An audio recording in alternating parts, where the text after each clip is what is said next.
the stories making headlines at this hour.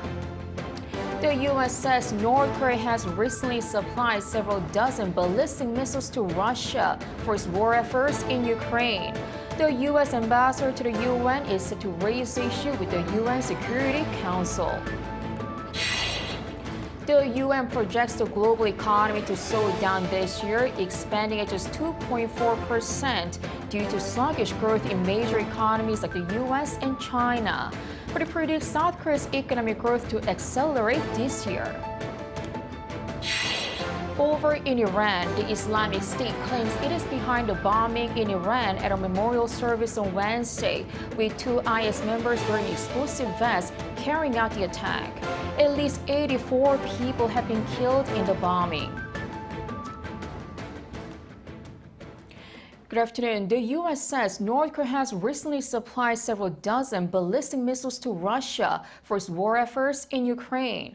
The U.S. ambassador to the UN is set to raise the issue with the UN Security Council. Lee Seung-jae reports.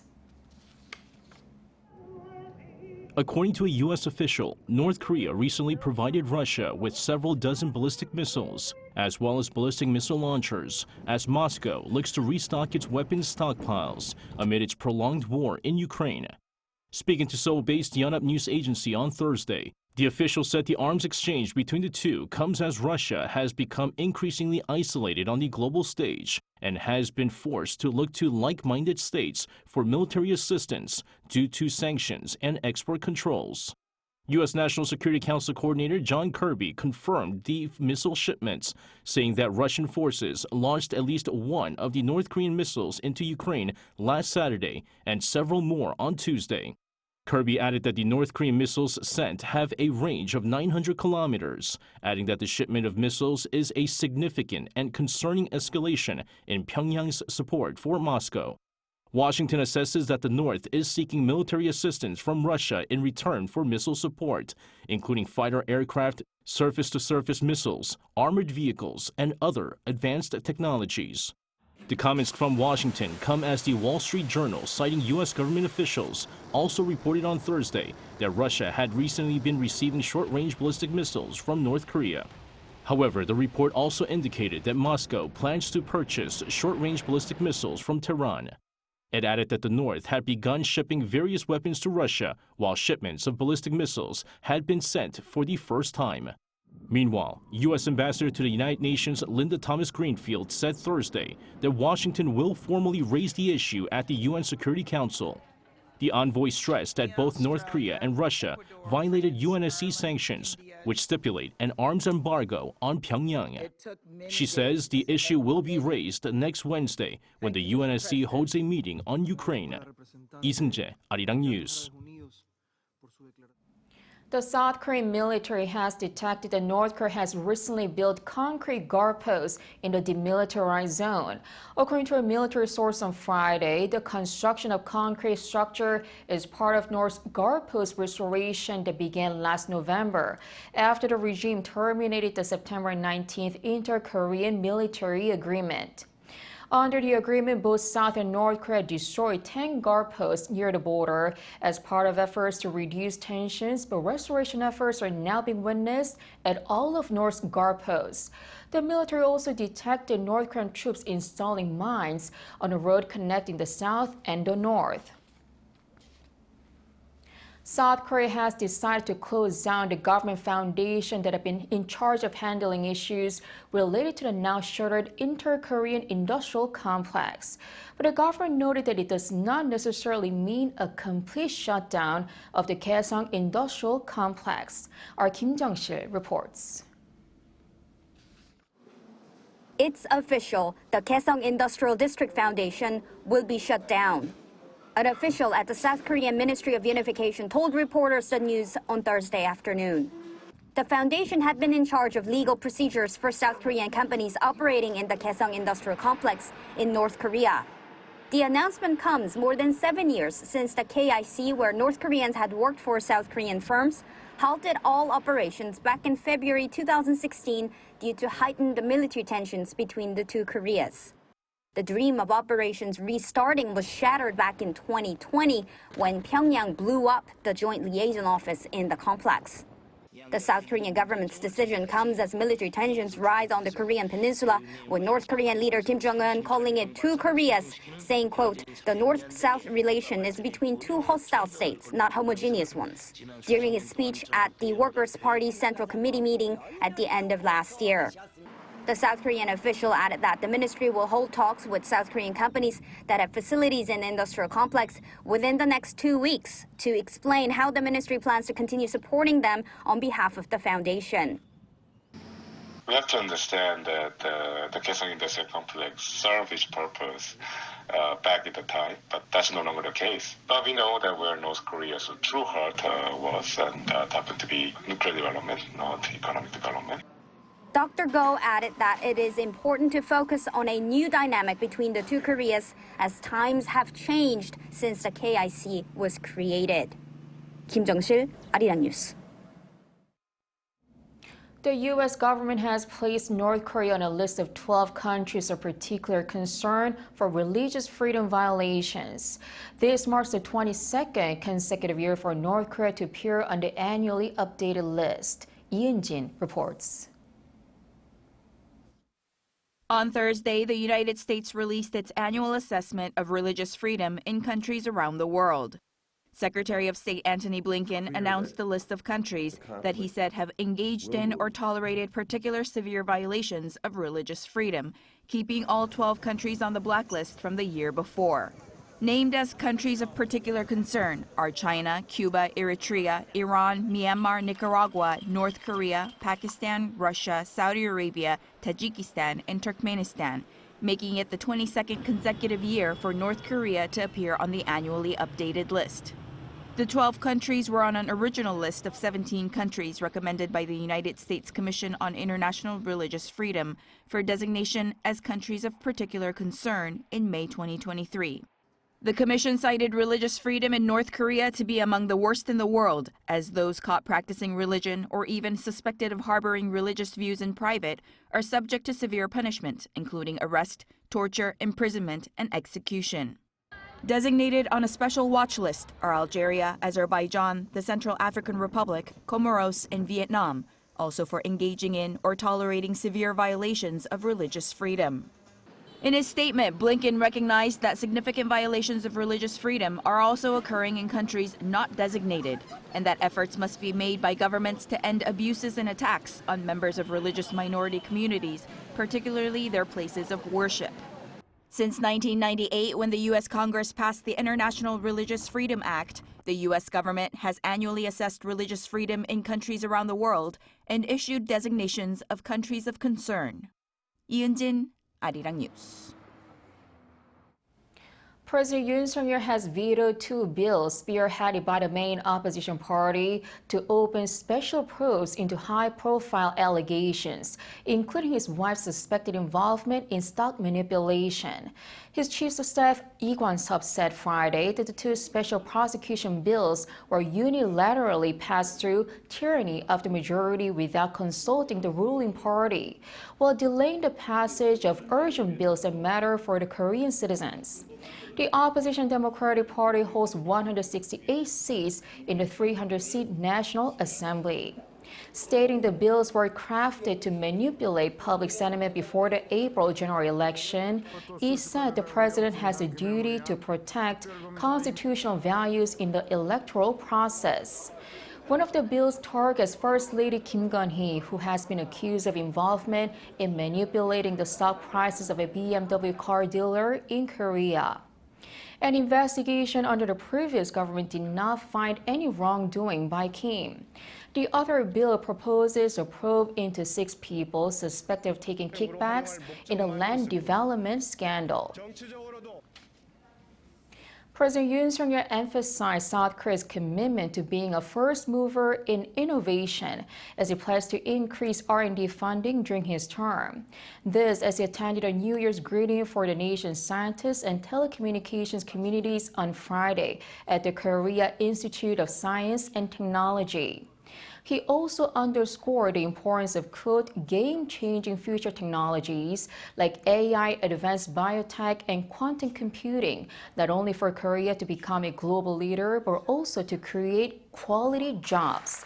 In the meantime, he reminded the nearly 400 participants that the top office is looking to create a new senior secretary role for science and tech to create more direct communication with the scientific communities.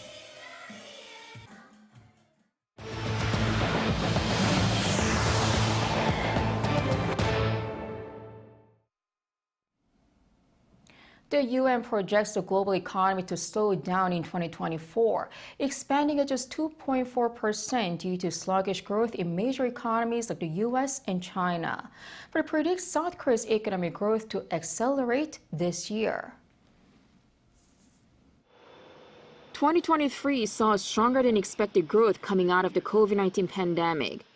But the UN projects a slowdown in the new year, forecasting a 2.4% growth rate. That's 0.3 percentage points lower than its previous estimate. The forecast comes on high interest rates, regional conflicts, sluggish international trade, and climate disasters, prompting the UN Secretary General to call for big, bold investments to put the global economy on a stronger growth path for all.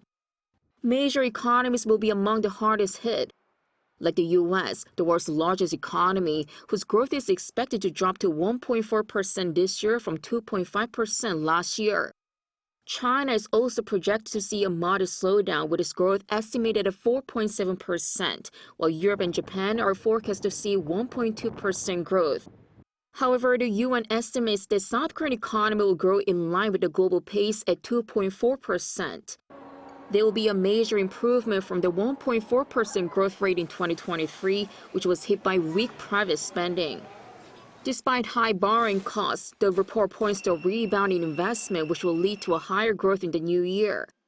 That is in line with South Korean government's predictions, with recovering exports to be another contributor.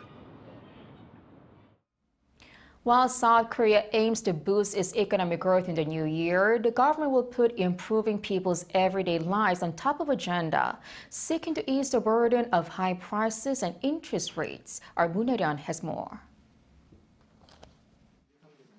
A more positive economic landscape has set the tone to ease financial burdens for people and firms this year, as opposed to responding to economic risks. With the recovery of global trade and the semiconductor industry, the economy is forecast to grow 2.2%, while the inflation rate is predicted to fall to 2.6%. 4 key areas of focus for policies have been outlined: restoring people's livelihoods, managing potential risks, creating a dynamic economic environment, and strengthening economic policies for future generations. To push inflation back down to the 2% range as soon as possible, the government is removing or lowering tariffs for a record number of fruits, 21 different types. And a group that was particularly affected by rising prices and interest rates was small business owners, prompting the government to plan a triple package of support for the first quarter of 2024. This includes reducing energy bills for more than 1 million of them, lowering loan interest rates, and expanding tax benefits. An issue which spiked towards the end of last year was the disruption of urea solution supplies from China, highlighting the need to diversify and keep track of sources of intermediate materials to keep prices low for domestic firms.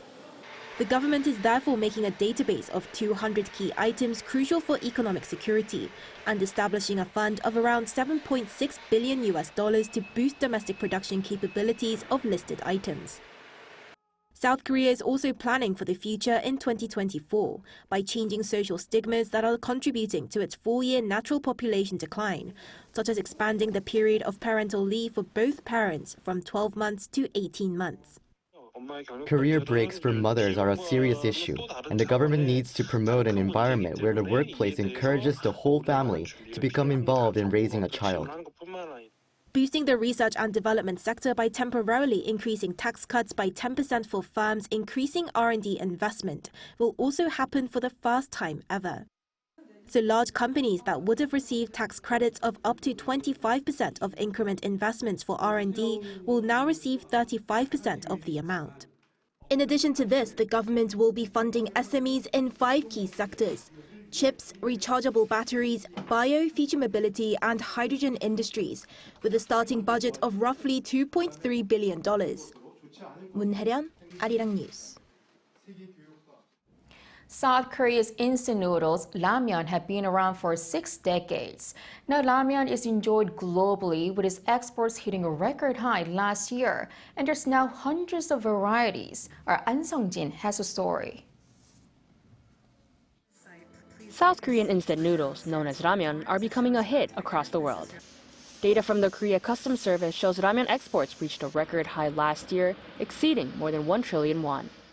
The value of exports from January to November 2023 reached 1.13 trillion won, or 875 million US dollars, surpassing the total value of exports in 2022. As ramyeon continues to gain popularity inside and outside of Korea, specialized stores are popping up, showcasing ramen's wide range of flavors. This convenience store in Hongdae, a popular neighborhood among both locals and tourists, displays more than 100 different types of ramyeon, where you can pick, choose, and cook your own on the spot. Now, this entire section filled with ramyeon seeks to not only display an array of choice for those looking for a simple meal, but it's also attracting attention for tourists who come and check out the unique interior.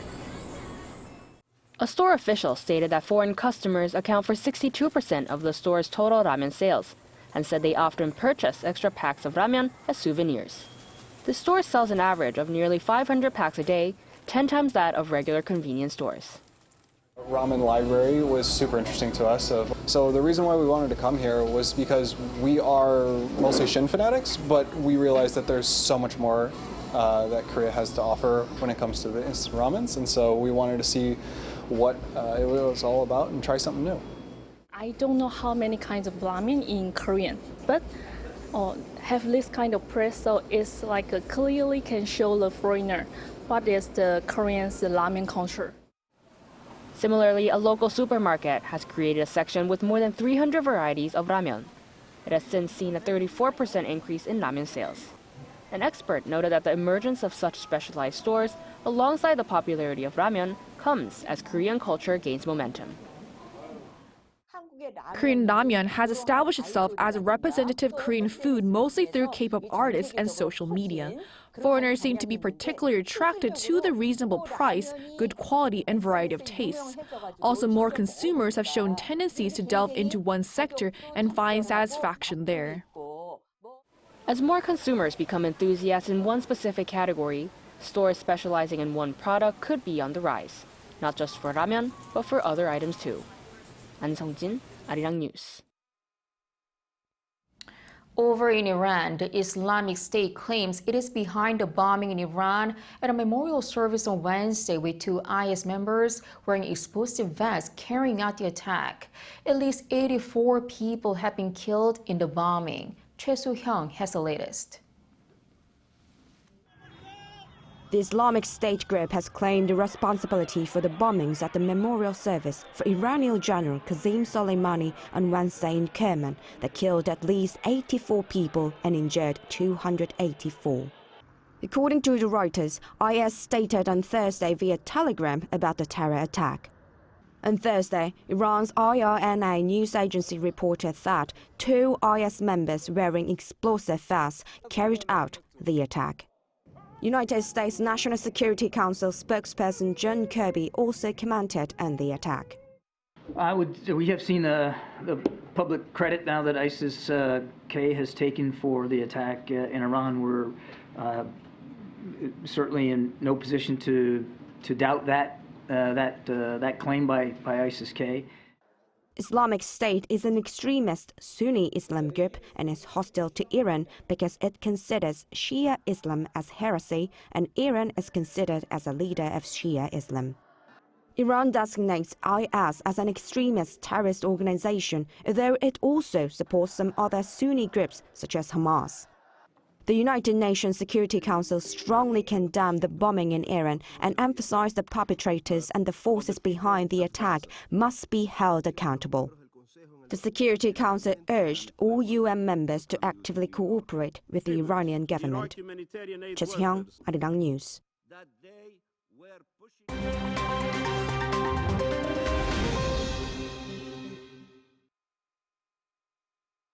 Let's take a look at the latest news in the world now. In the U.S., court documents related to convicted sex offender Jeffrey Epstein were unsealed and released on Wednesday. The documents named many prominent figures, including former U.S. President Bill Clinton and Britain's Prince Andrew. 40 documents made up of some 900 pages from a 2015 lawsuit filed against an associate of Epstein, Ghislaine Maxwell, were released on the order of New York Judge Loretta Preska. However, no major new allegations about Epstein nor revelations about his associates were unveiled. Pop star Michael Jackson and magician David Copperfield were also named in the papers, albeit without any allegation of wrongdoing. Jeffrey Epstein was found guilty of soliciting prostitution from a minor in 2009. He took his own life in 2019 while awaiting trial on sex trafficking charges in a high-profile sexual abuse and trafficking case involving many public figures. Myanmar's ruling military junta on Thursday pardoned almost 10,000 prisoners to mark the 76th anniversary of independence from British rule. According to state-run media, the chairman of the State Administration Council and head of Myanmar's ruling military junta, Senior General Min Aung Hlaing, pardoned 9,652 prisoners. He also granted amnesty to 114 imprisoned foreigners who will be deported. However, former pro-democracy leader Aung San Suu Kyi, who is currently serving a 27-year sentence, was not among those released.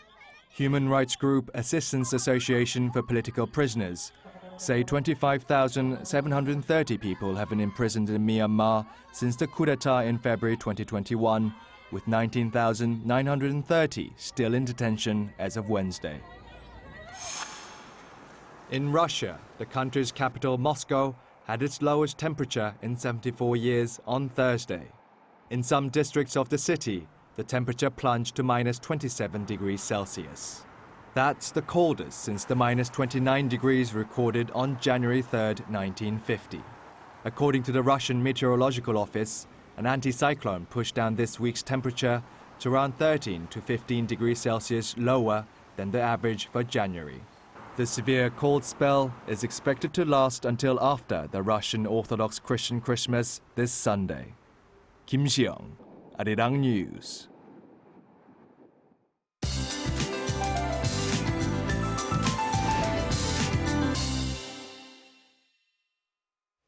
Good afternoon.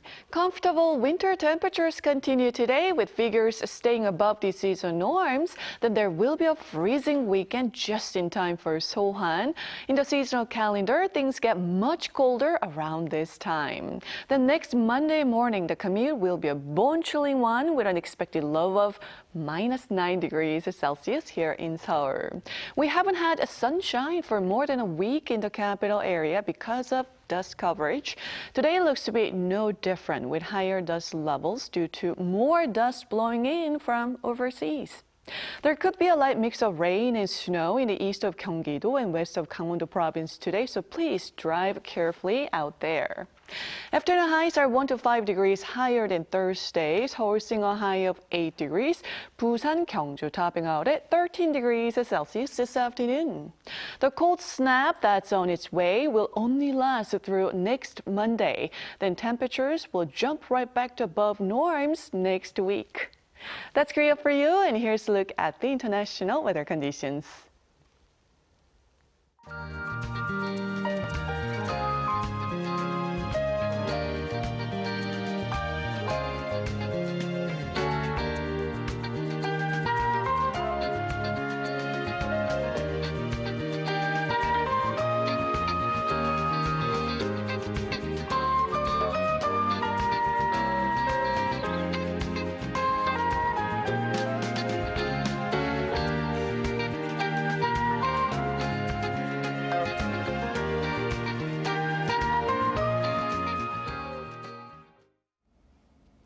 Now, with South Korea disbanding the government foundation for the Kaesong Industrial Complex, will the former symbol of inter-Korean cooperation go down in history for good? Well, Seoul says it does not mean a complete shutdown of the complex, and that it could also re-establish the foundation to run the complex again if certain conditions are met, like substantial progress in Pyongyang's denuclearization. But that at this point is far from likely, leaving the South Korean government with more immediate tasks, supporting the property rights of its companies like machinery and equipment, and transferring the 41 employees to relevant organizations. That is all for today. Thanks for watching.